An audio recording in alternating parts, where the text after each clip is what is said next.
Muy bien, entonces el día de ayer, ¿verdad? Veíamos que este dispositivo de rompimiento, el UJT, era un dispositivo unidireccional.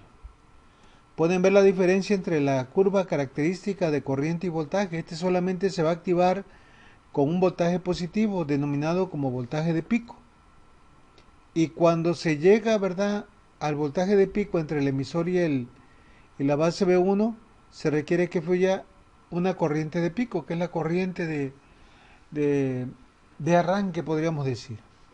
Ya una vez que se activó el dispositivo, decíamos que para activar tenemos que aplicar ese voltaje de pico entre el emisor y la base B1. Cuando se activa, ¿verdad?, prácticamente la resistencia RB1, hagan de cuenta que se comporta como si fuera un cortocircuito. Eso provoca entonces que la corriente aquí crezca y produzca un pulso, como vamos a ver más adelantito ya cuando analicemos el oscilador.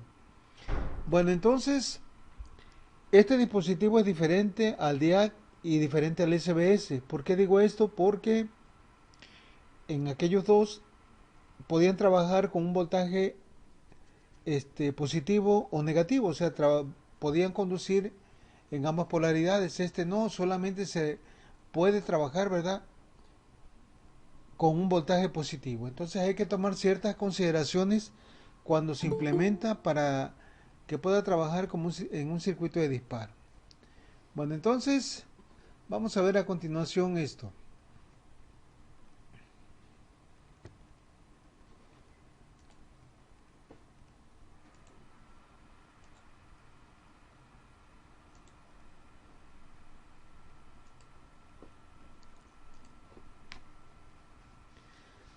Habíamos comentado, ¿verdad?, que la resistencia entre las bases, que le llamamos RBB, iba a tener un valor que iba a oscilar entre 5 a 10 kilo ohms. Sin embargo, ¿verdad?, estas resistencias de aquí donde tenemos el punto común del cátodo, de aquí para allá y de aquí para acá son diferentes, no son iguales. Bueno, entonces dice el voltaje total aplicado entre las terminales de la base B2 y la base B1 se divide entre las dos resistencias internas RB2 y RB1. Aquí hay que tomar algo en cuenta a la hora de estar trabajando con este dispositivo, por el hecho de que aun cuando el dispositivo no se active, acuérdense de esto, se considera que el dispositivo se activa cuando el voltaje entre el emisor y la base B1 alcanzó el voltaje de pico. Pero puede ser que el dispositivo todavía no esté activo. Sin embargo, si nosotros alimentamos, como es común, con un voltaje de la base B2, un voltaje positivo, y la base B1 la conectamos a tierra, pues por aquí circularía una corriente. Pongan atención, por favor. Imagínense que yo le pongo aquí 10 volts y la resistencia interbase de aquí hasta acá es de 10 kilo ohms. ¿Cuál sería la corriente?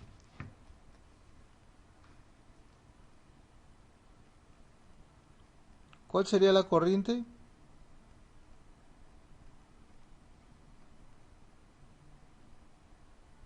¿Puede repetirme los datos, Inge? Decíamos que si aplicábamos un voltaje entre la base B2 y B1 de 10 volts, o sea, estos Correcto. 10 volts, y suponiendo que la resistencia interbase, lo que hay de aquí a acá son 10 kilo ohms, ¿cuál sería entonces la corriente que La fluiría a mitad. través de esta rama? A través de la barra, es esta la barra que estamos analizando, la barra de material tipo N.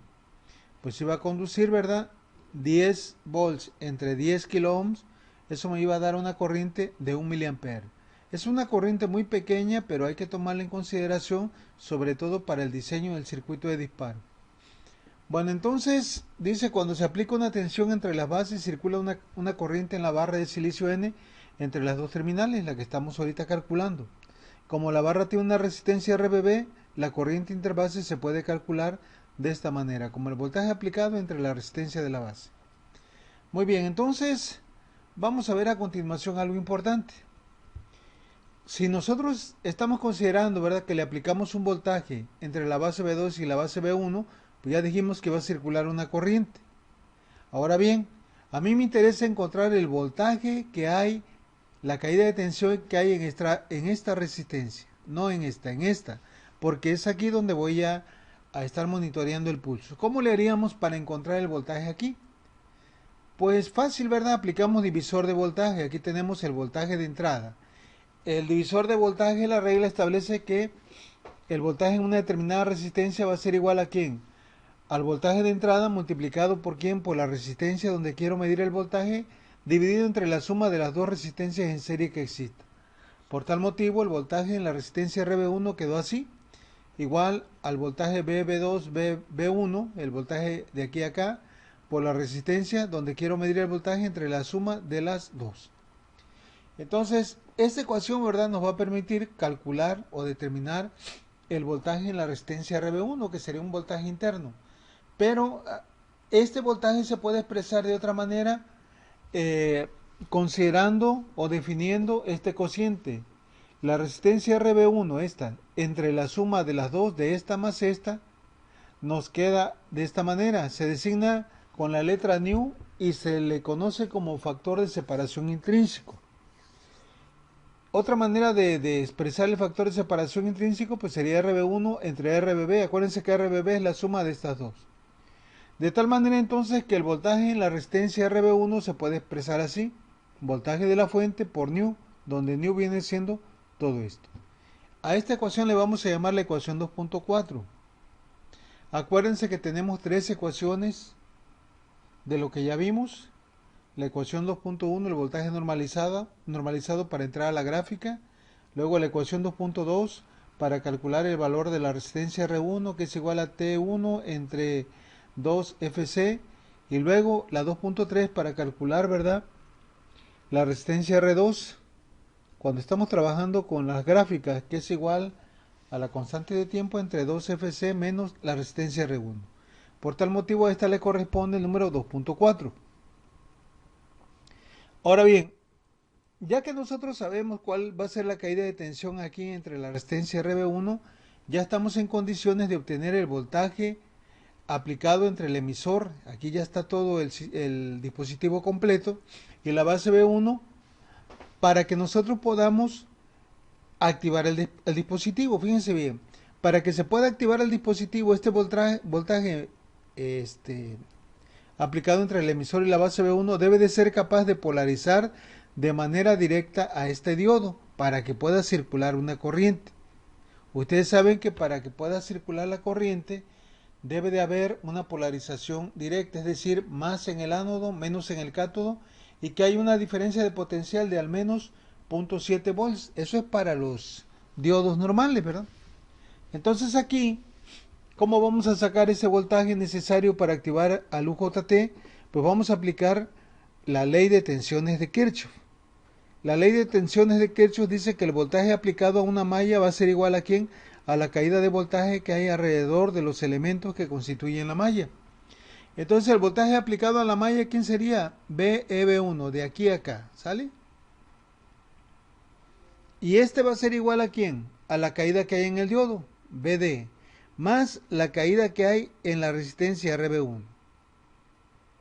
Esto lo podemos escribir así, BD, la caída en el diodo, más RB1, pues aquí la tenemos, ¿verdad? Fue lo que calculamos hace ratito aplicando el divisor de tensión. O dicho de otra forma, si sustituimos esto por la ecuación 2.4, pues quedaría el voltaje aplicado entre el emisor y la base B1 necesario para activar al UJT, queda así. Aquí, ¿verdad?, la caída de tensión en el diodo ya no es 0.7 como si fuera un diodo normal. Los fabricantes estipulan que debe de ser de 0.6. ¿Por quién? Por nu por BBB. Pero nu por BBB, recuerden que es el voltaje a través de la resistencia interna RB1. Entonces, a partir de esta ecuación nosotros podemos determinar el voltaje necesario para que pueda entrar en conducción el UJT. No sé si hay alguna pregunta, alguna duda con esto que llevamos hasta ahorita. No, Miguel, todo bien. ¿Dudas? ¿Mande? Todo bien. ¿Todo bien? Muy bien. Entonces, continuamos con la otra. Y ahora sí, pongan mucha atención aquí porque el UJT no se utiliza como se utilizó el DIAC, como se utilizó el SBS, que nada más lo poníamos ahí, ¿verdad?, en una de las terminales del capacitor y de ahí iba directamente a la compuerta del tiristor. Acá no. Vamos a ver que para poder utilizar el transistor monounión, el UJT, tenemos que implementar primeramente un oscilador de relajación. ¿Qué es un oscilador de la relajación? Pues es un circuito que me va a estar generando un tren de pulsos a una determinada frecuencia. Para que no se lo imaginen, aquí tengo las gráficas que produce este circuito, el oscilador de la relajación. Produce pulsos a ciertos intervalos, pero me regreso antes para explicar lo que viene.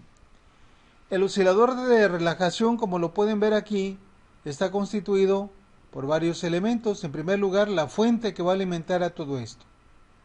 Y el oscilador está compuesto por 4 elementos externos. R1, que es una resistencia que está conectada de la base B1 a la terminal de tierra de la fuente. Esta resistencia, por lo general, para cuando se utiliza como el UJT para circuitos de disparo, esta resistencia está en el orden de 100 a 150 ohms. Ok, la otra resistencia que se conecta de la fuente a la base B2, los fabricantes estipulan que su valor debe de estar entre 500 ohms a 3 kilo ohms, que es donde se consigue la mejor estabilidad del circuito térmicamente. Y esta otra pues ya depende, ¿verdad?, de la frecuencia de oscilación del dispositivo. Pero esta red que tengo aquí, RE y CE, no sé si les parezca conocida, pues viene siendo algo semejante a lo que vimos nosotros con el circuito de disparo RC, doble red RC, el circuito RC con DIAC y el RC con SBS. Siempre había resistencia y capacitancia. Nada más que en aquellos circuitos recuerden que había una resistencia fija y una resistencia variable. Aquí también va a ser algo semejante, nada más que ahorita lo vamos a ver como si esta resistencia, ¿verdad?, estuviera fija. Bueno, necesito que saquen sus calculadoras por ahí, por favor.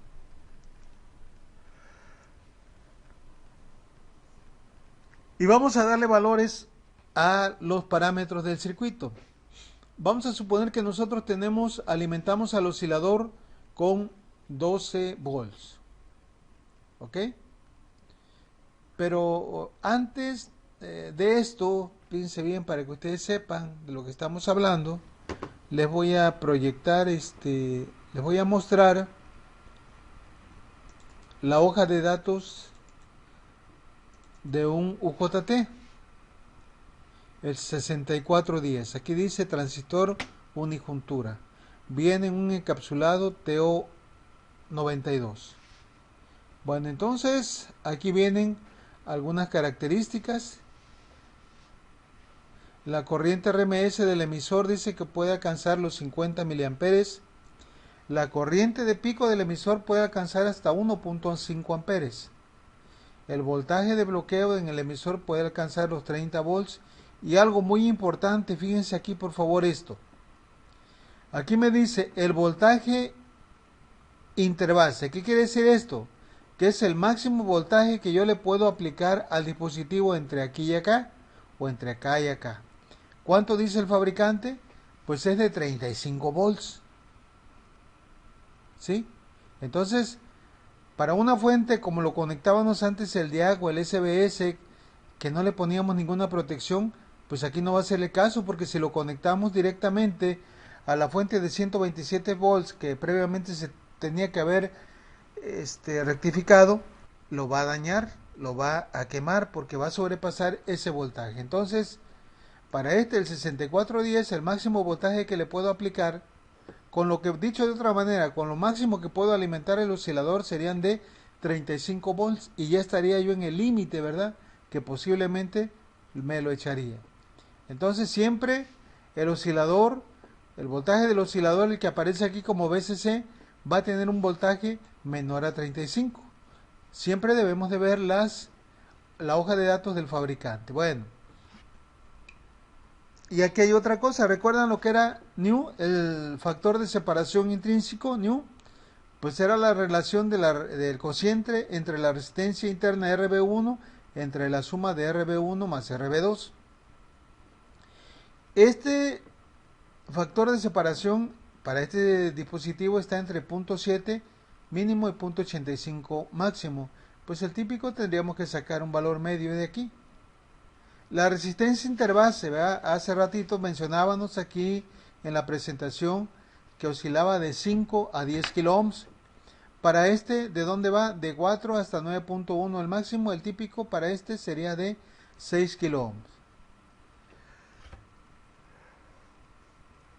¿Qué más tenemos por ahí? Algo importante también.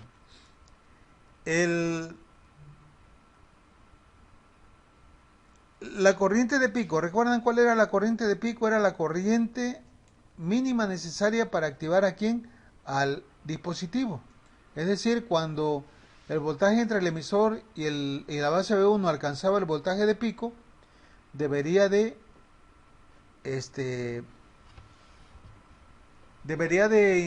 aplicarse al dispositivo, o sea, directamente a través del emisor, una corriente de pico. Esta corriente de pico para este dispositivo pues es muy pequeña. En este caso tan solo es de ¿cuánto? Típica de 1 microamperes. Con eso es suficiente para activarlo. Y la otra corriente que tenemos aquí, que también es importante, porque las ecuaciones están en base a esta corriente, pues es precisamente la corriente de valle. ¿Qué es la corriente de valle? Pues es la corriente, ¿verdad?, que se mantiene entre el emisor y la base 1 mientras el dispositivo está conduciendo. Si la corriente disminuye por ahí de IB, en ese momento el dispositivo se apaga. Bueno, ¿qué otra cosa?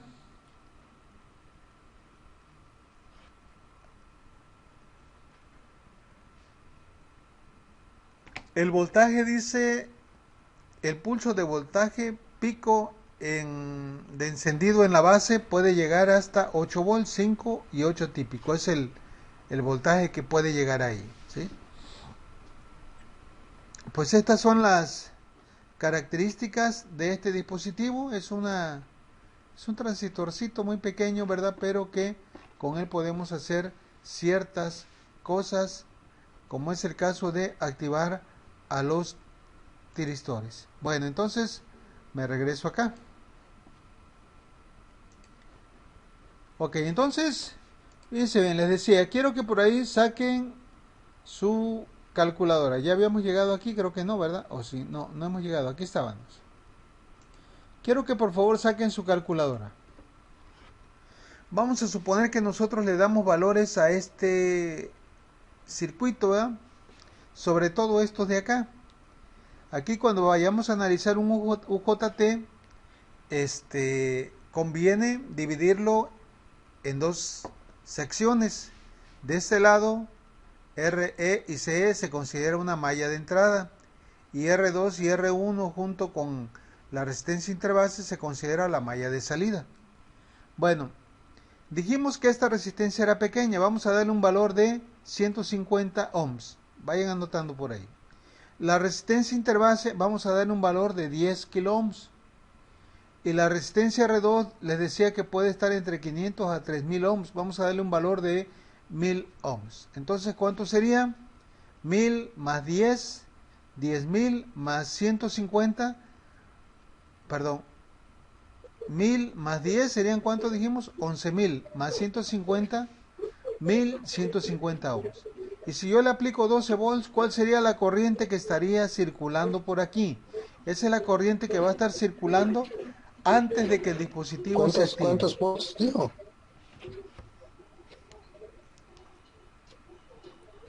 Diga. 12.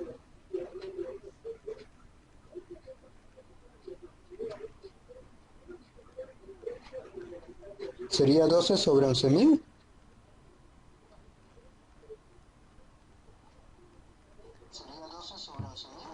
Sobre 11.150, ¿cuánto les daría? 1.07 miliamperes.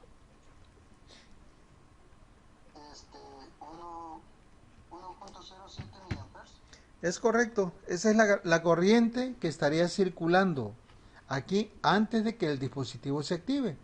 Esa es una corriente que para fines, ¿verdad?, prácticos no sirve y no se acostumbra a utilizarla, ¿verdad?, para algún propósito. pero sin embargo puede darnos problemas si esta resistencia es demasiado grande. A ver, fíjense bien los voltajes que tenemos aquí. Siempre se miden los voltajes en un punto con respecto a tierra, ¿verdad? Por ejemplo, el voltaje de la base B1, ¿qué sería? Pues el voltaje, imagínense que ustedes tienen un multímetro, aquí pondrían la punta roja y acá pondrían la punta negra. Ahí les daría este voltaje. Y ese voltaje coincide con el voltaje en la resistencia. El voltaje de la base B2, ¿cuál sería? Pues lo que hay de aquí hasta acá, ¿verdad? Aquí pondríamos la punta roja y acá la punta negra. Ahora, yo quiero que por favor ustedes calculen cuál es el voltaje, la caída de tensión que va a haber aquí en la resistencia R1. Pues aplicamos la ley de Ohm, ¿verdad? Hay un miliampere, ese miliampere lo multiplicamos por la resistencia, de acuerdo a la ley de Ohm. Voltaje es igual aquí en corriente por resistencia. Entonces sería 1 miliampere por 150 ohms. ¿Cuál sería el voltaje aquí? 161 milivoltios.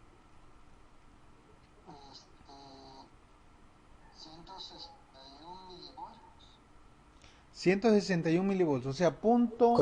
0.161 volts. Es una cosa despreciable, muy pequeña. Entonces, fíjense bien, recuerden esto. Ahorita estamos partiendo de que el UJT está desactivado. Pero sin embargo, debido a que aquí hay una barra de material tipo N que tiene una resistencia, por aquí va a circular una corriente. Ahora nos vamos por el lado de la malla de entrada. En la malla de entrada, ¿qué va a suceder? Pues va a suceder algo como ya lo hemos analizado en los circuitos de disparo anteriores. Tenemos un capacitor y partimos del hecho de que el capacitor está descargado. Entonces, cuando se enciende la fuente y se estabilizan aquí los 12 volts, empieza a fluir una corriente por acá, que ya dijimos que era de 1 ampere, y por acá.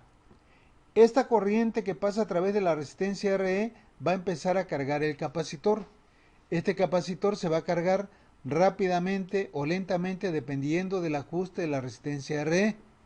Pero a medida de que se carga, el voltaje entre sus terminales va a ir aumentando cada vez más y más. ¿Hasta dónde va a llegar el voltaje en el capacitor? Pues va a llegar hasta el voltaje de pico, que es el voltaje necesario para activar al UJT.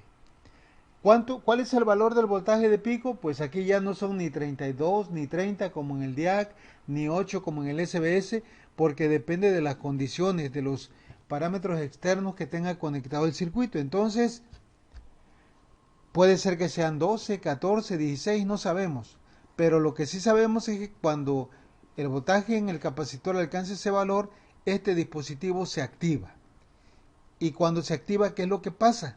Internamente, ¿verdad? Entre el emisor y la base B1 se comporta como si fuera un cortocircuito, es decir, genera una gran corriente por acá. Toda la carga que había almacenado el capacitor ahora se va por acá. Vamos a ponerle un valor. Imagínense que cuando se activa el UJT, por aquí empieza a fluir una corriente grande de 50 miliamperes. ¿Ok? Entonces ya están circulando, ya se activó y empieza a circular por aquí 50 miliamperes. ¿Cuánto circulaba inicialmente? Antes de que se activara, acuérdense que circulaba 1 miliamperes. Entonces, 50 más 1, pues ahora estarían circulando 51 miliamperes. Ahora les pregunto, ¿cuál sería el voltaje a través de R1? Calculen el voltaje, 51 miliamperes por 150 ohms. ¿Cuál sería el voltaje? 7650.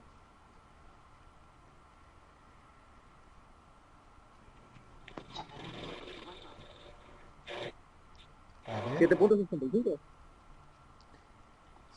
a ver, dígame cuánto da. 51 miliamperes. Miliamperes. 7.65 volts, ¿verdad? Es lo que cambia. ¿Cuánto era lo que teníamos inicialmente? 0.16 volts, pero cuando se dispara el UJT en esta resistencia, el voltaje se va a incrementar.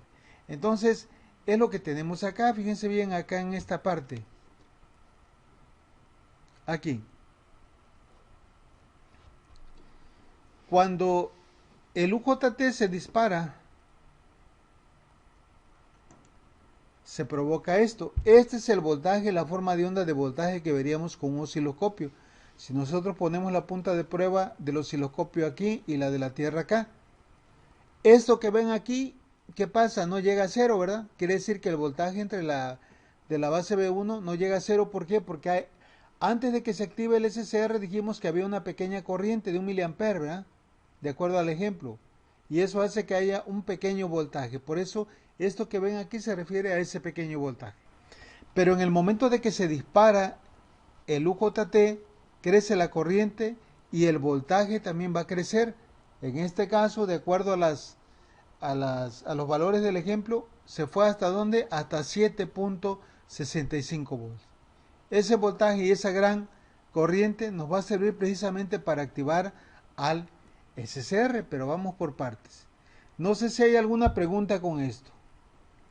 Bueno, como pueden ver aquí, ¿verdad? El pulso se genera, pero inmediatamente se restablece. O sea, vuelve a quedar el UJT desactivado. ¿Por qué? Porque el capacitor pierde la carga.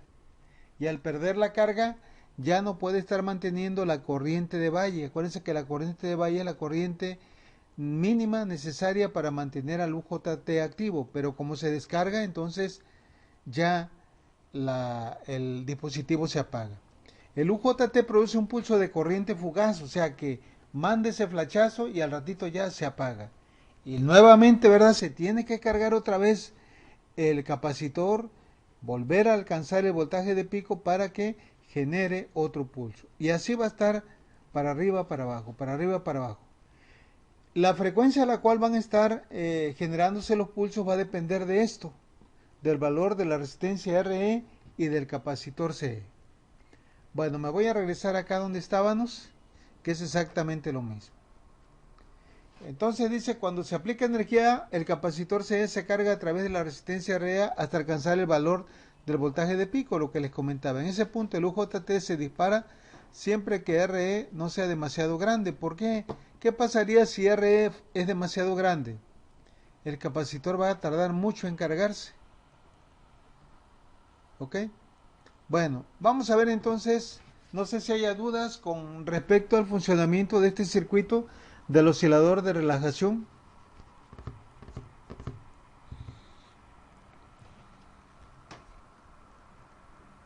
Ninguna de mi parte. ¿Dudas? ¿No hay dudas? Muy bien, entonces vamos a ver ahora esto. Vamos a ir sacando unas ecuaciones para que de esta manera nosotros podamos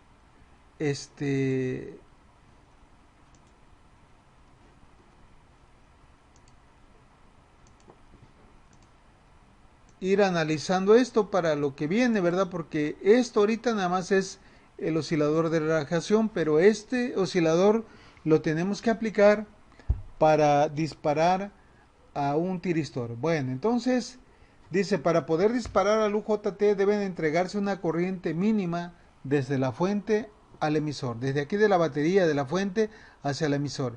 Esa corriente mínima, recuerden que es la corriente de pico, IP. Entonces dice, el valor máximo de la resistencia RE se obtiene de la manera siguiente. ¿Por qué hablan de valor máximo? Porque como les decía, esta resistencia RE más adelante vamos a ver que ya para un circuito de disparo se va a dividir en dos, una parte fija y otra que va a ser un potenciómetro. Entonces ahorita esa resistencia RE que vamos a obtener va a ser precisamente la del valor del potenciómetro. Y la obtenemos considerando precisamente la corriente de pico. Entonces, ¿qué hacemos? Aplicamos la ley de tensiones de Kirchhoff a partir de aquí y seguimos la trayectoria de la corriente que pasa a través de RE, llega al emisor y retorna hasta el negativo de la fuente. Pero aquí en el emisor acuérdense que hay un voltaje que se llama VE. ¿Sí me entienden por qué se llama VE? Generalmente los voltajes en un circuito se les coloca el nombre del elemento, del pin que tienen ahí. Por ejemplo, este voltaje es VE, quiere decir que este voltaje es medido de aquí a tierra. Este de aquí a acá se llama BB2 y este BB1. Ok, entonces nosotros para poder obtener una ecuación de esto, ¿verdad? Vamos a aplicar una, ¿cómo se llama? La ley de tensiones de Kirchhoff. Acuérdense que el voltaje de la fuente está así, ¿verdad? Más aquí está la bola de la fuente y acá de este lado estaríamos menos. Este punto sería el común. Entonces empezamos sumando la fuente como cuando sacamos las ecuaciones de malla de un circuito DCD. Entonces empezamos, nos encontramos con menos BCC. Luego vamos a considerar la caída que hay en la resistencia RE. Esa caída, de acuerdo a la ley de Ohm, sería igual al producto de la resistencia por la corriente. En este caso, la mínima necesaria para activar al UJT. Y llegamos a este punto. Entonces, para llegar acá y cerrar el lazo, pues ya aquí nada más consideramos este voltaje, el voltaje del emisor, lo que hay de aquí a acá. Por eso queda en estos términos. A partir de aquí ya nosotros vamos a poder despejar la resistencia RE. Este voltaje negativo pasa a positivo, este positivo pasa a negativo y la IP que está multiplicando pasaría dividiendo. De tal manera que la resistencia RE máxima va a ser igual aquí al voltaje con el cual se alimenta el oscilador menos el voltaje en el emisor entre la corriente de pico. Pero aquí se hace una sustitución. Aquí estamos considerando que esta corriente es la que va a activar al UJT, que es la corriente IP, la mínima necesaria. Entonces, ¿cuándo se va a presentar eso? Que esta corriente va a activar o va a ser posible introducirla ahí cuando el voltaje en el emisor sea igual a ¿quién? Al voltaje de pico. ¿Sí me entienden? Cuando está presente el voltaje de pico es porque se presenta la corriente de pico. Por esa razón, el voltaje en el emisor lo sustituimos por el voltaje de pico, que eso ya lo teníamos anteriormente. Bueno, ¿preguntas hasta aquí?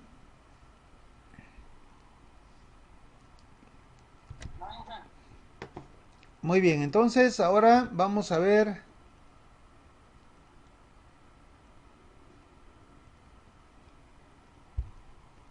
esto, ¿verdad? Dice, cuando el UJT se dispara, la resistencia interna RB1 cae prácticamente a cero, permitiendo que un pulso de corriente fluya del capacitor CE, el que estaba cargado, hasta la resistencia R1. Esto ya lo analizamos ahorita, ¿verdad? Cuando se activa, se crea, hagan de cuenta, un cortocircuito, RB1 se hace prácticamente cero, se genera una gran corriente, esa corriente viene del capacitor, y al incrementarse la corriente se incrementa el voltaje en la resistencia RB1. Esta es la que nos interesa, ¿verdad? Porque de ahí nosotros vamos a tomar la señal para activar la compuerta del tiristor. Esto que tengo aquí es el voltaje de valle, es lo que se tiene aquí en el emisor. Aquí, ¿verdad? En un momento sube, en otro momento baja y así está por la carga del capacitor. Porque el voltaje en el emisor depende de ¿quién? De la carga del capacitor. Y ahora bien, dice, el UJT se apaga debido a que el capacitor CE se descarga hasta el punto en que ya no es posible entregar la corriente, una corriente al emisor. Esa corriente, ¿verdad?, que les decía hace rato cuando vimos la gráfica, se le llama corriente de valle, que es la mínima necesaria que esté fluyendo a través del emisor para que el dispositivo se mantenga activo. Y a partir de eso, ¿verdad?, dice, por tanto, el valor mínimo de RE se obtiene a partir de la siguiente ecuación, semejante a la otra, la 2.6, pero ahora la resistencia RE mínima, o fija, como quieran verla, va a ser igual al voltaje de alimentación del oscilador, menos el voltaje de valle, que este es un dato que también lo da el fabricante, entre la corriente de valle. Entonces tenemos dos ecuaciones, una para calcular la corriente RE fija y otro para calcular la corriente RE variable. Y la frecuencia de los pulsos, cómo van a estar estos pulsos, ¿verdad?, generándose. La frecuencia va a depender del valor de RE y de C. Entonces, 1 sobre RE por C me va a dar precisamente la frecuencia de oscilación. Y nos dice que esta ecuación, la 2.8, la de la frecuencia, va a ser bastante aproximada o válida siempre y cuando el valor del coeficiente de separación intrínseco nu sea cercano, se mantenga muy cerca de esto, ¿verdad?, de 0.63. Porque si el valor de nu se aleja de esto, pues esta ecuación para calcular la frecuencia no va a ser tan exacta. ¿Preguntas? Ninguna. ¿No hay preguntas? Bueno, pues aquí lo vamos a dejar. No quiero dejar empezado esto, porque ya ahora sí, ¿verdad? Vamos a ver cómo está constituido el circuito de disparo. Dice circuito de disparo con un JT sincronizado por línea para un SCR. ¿Qué será Cuando comparten sincronizado? ¿Qué un entienden ustedes por movimiento sincronía? o algún ritmo.